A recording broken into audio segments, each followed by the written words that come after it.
King Conovar mac Nessa came to power as a young man. He took the kingship from his foster father Fergus MacRoy for a year, but he showed such wisdom during that year that the people of Ulster decided he should stay on as king at the end of it. When he was newly come to his throne, he and his warriors of the Red Branch were invited to a feast in the house of Felimid the Harper. Felimid was in high spirits on this night because his wife was about to give birth to their first child, and he was very excited. He asked if Conovar's druid, Cathbad, would make a prophecy to tell him what was in store for his baby. Cathbad placed his hands on Felimid's wife's womb and said that the child was going to be a girl, and her name would be Deirdre, and that she would grow up to be the most beautiful woman who ever lived. But, he said, an excess of anything is deadly, and she will be the cause of so much trouble that she will split the Red Branch in two. Now when they heard this, the men of the Red Branch demanded that the child be killed there and then, before she had the chance to fulfill her destiny, but Conovar wanted to have the reputation of a wise king and a merciful king, so he stopped them.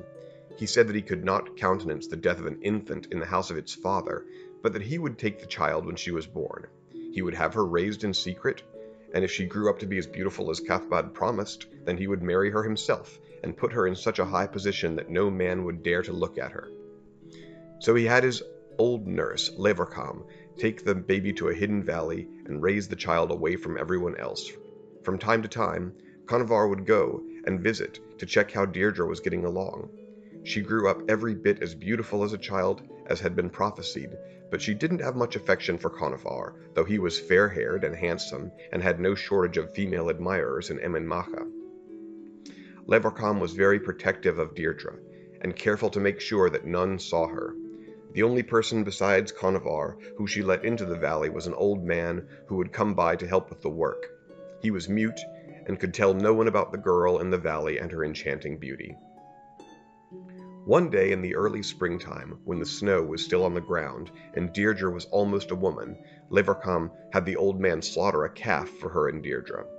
The blood spilled out onto the snow, and a raven came down to eat the bloody snow. And when she saw this, Deirdre cried out and went into a faint. Levercam thought that she had been upset at the sight of blood, but Deirdre told her nurse that she had fallen in love with these three colors, and that she would only give her love to a man with hair as black as a raven, skin as white as snow, and cheeks as red as blood. She asked Levercam if she knew of any man who looked like this, and Levercam, unable to deny Deirdre anything she asked for, told her of the youngest son of Wishnach, a warrior of the Red Branch, young and brave and beautiful. His name was Naisha, and he had the coloring Deirdre loved. He was inseparable from his brothers Ainla and Arden, and he was the most handsome warrior of the Red Branch. Deirdre pestered Levercam to find some way to let her see Naisha, but Levercam refused. She told Deirdre she'd see him soon enough, when Conovar mac Nessa married her and took her to Emin Macha with him. But Deirdre would not be put off.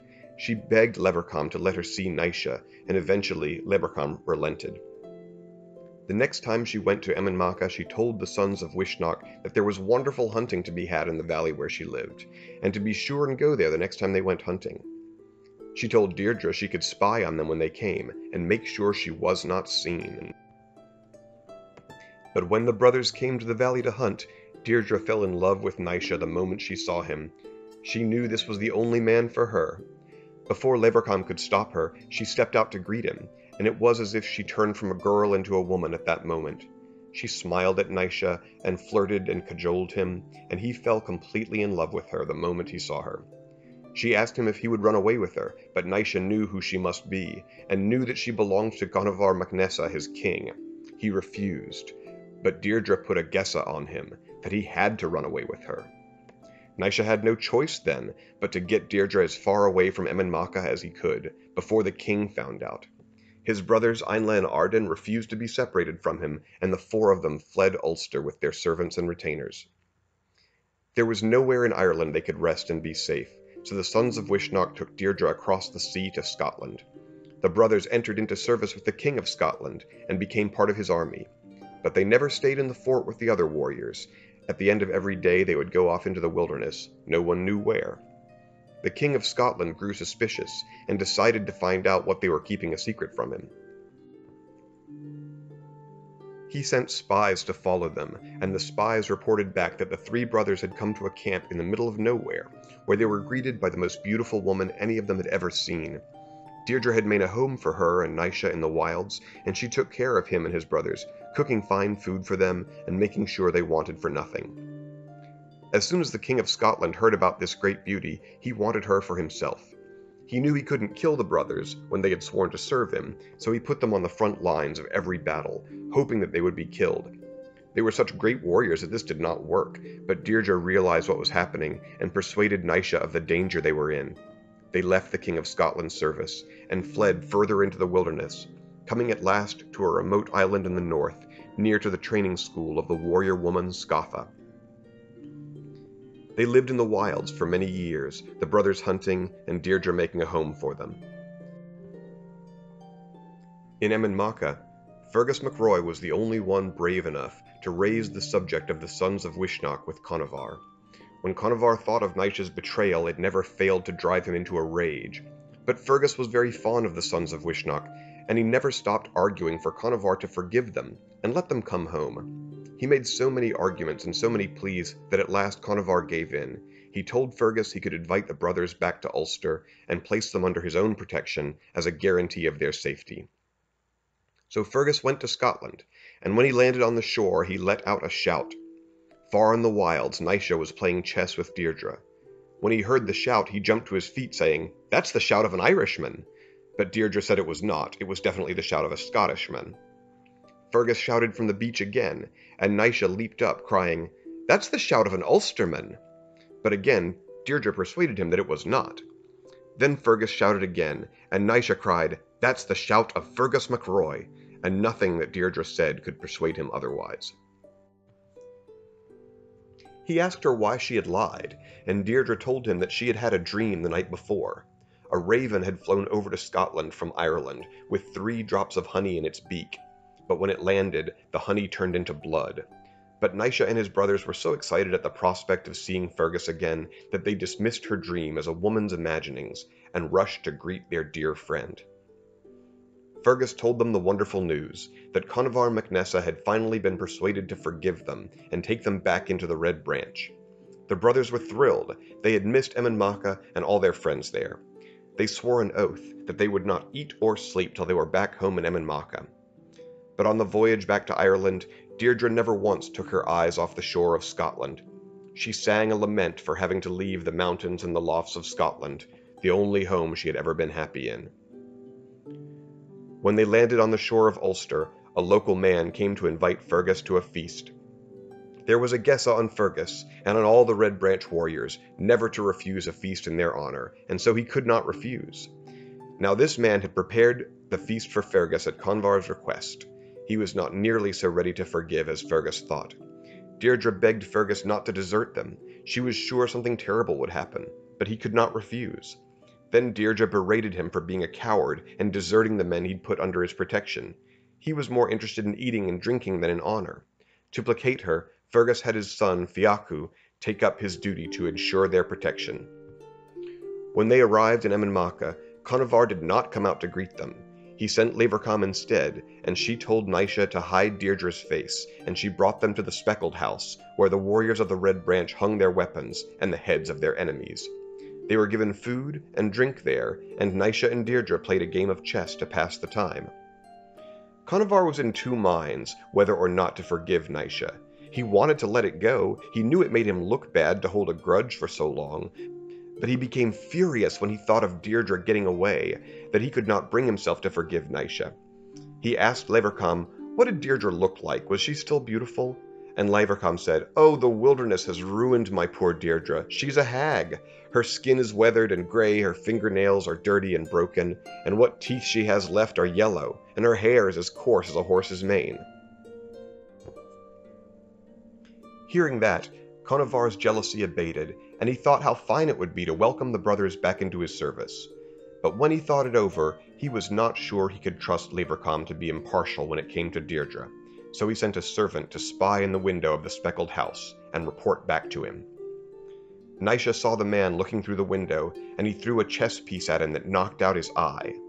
The man came back to Conchobar with one eye missing, and said that it was a price worth paying to have seen Deirdre, and he would gladly give up his other eye just to look at her again. At this, Conovar's jealousy came flooding back, and he called on his warriors to attack Naisha and the sons of Wishnach. But half of the men refused to attack their former brothers in arms, and vowed to defend them instead. The others attacked the speckled house.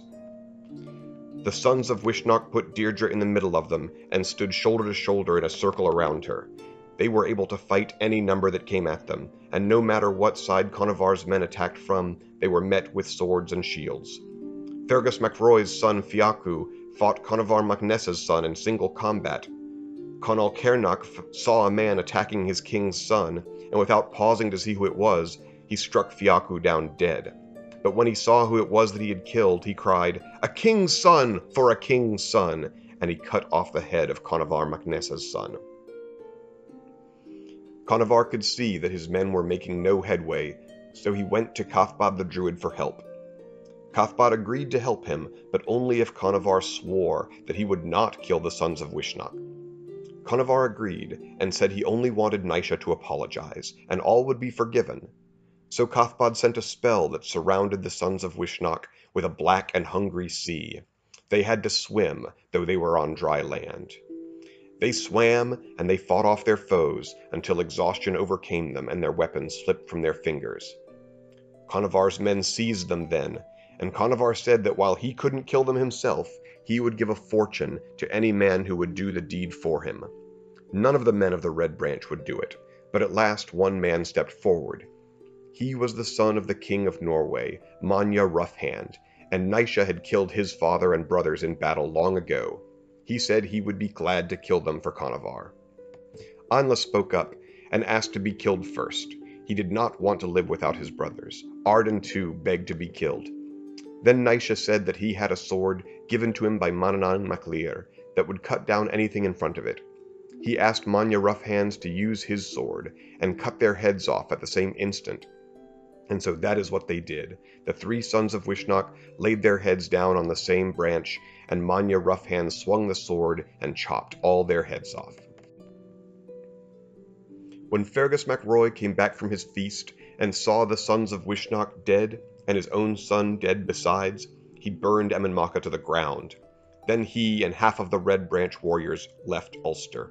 They went to Conovar MacNessa's greatest enemy, Queen Maeve of Connaught, and pledged their service to her. Conovar put Deirdre into a beautiful house and surrounded her with the finest things. He began to court her, but Deirdre's hatred to him never cooled. She would not look at him or speak to him or acknowledge his presence in any way. She cast aside every gift he gave her and took no joy in the luxuries surrounding her. He would come to sing outside her window, as he was famed for his beautiful voice, and she would shut the window, complaining of a horrible noise. After a year of this, Conovar grew angry that all his kindness was being snubbed, and he came to her to ask her if there was any man in the world that she hated more than he. Deirdre said, "Well, I hate you with all my heart, but I hate Manya Roughhand a little more, because he killed my Naisha." So Conovar said, "In that case, I'm going to give you to Manya Roughhand for a year to do with as he pleases, and we'll see if you're any kinder to me after that." He sent for Manya Roughhand to come and take Deirdre away. They placed her in Manya's chariot, and Conovar stood on one side of her and Manya on the other. On the way to Manya's country, Conovar joked that she was as helpless as a ewe between two rams. They passed by a place where the cliffs hung over the road, and Deirdre leaped out of the chariot and dashed her brains out against the rocks. She was buried near Emain, near to where Naisha and his brothers lay. Conovar could not bear the thought of them touching one another, even in death, and he had stakes of wood driven into the ground between their two graves. But the wood grew roots down into the graves, and the two trees grew up and twined together.